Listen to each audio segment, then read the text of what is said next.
In this video, we're going to teach you how to make a file from voice memos and turn it into a QR code. First, open voice memos and create your audio. Then, you click the box with the arrow, and then click on copy to drive.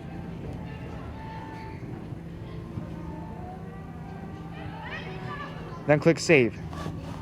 Then click on the three dots of your file on the top right, and then turn on link sharing.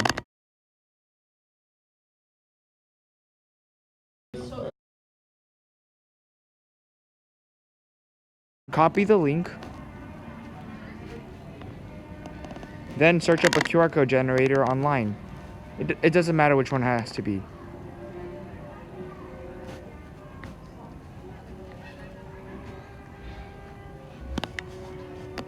Then paste the link,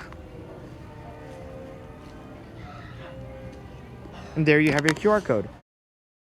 From here, you can take a screenshot and then go to Google Docs or Google Drive.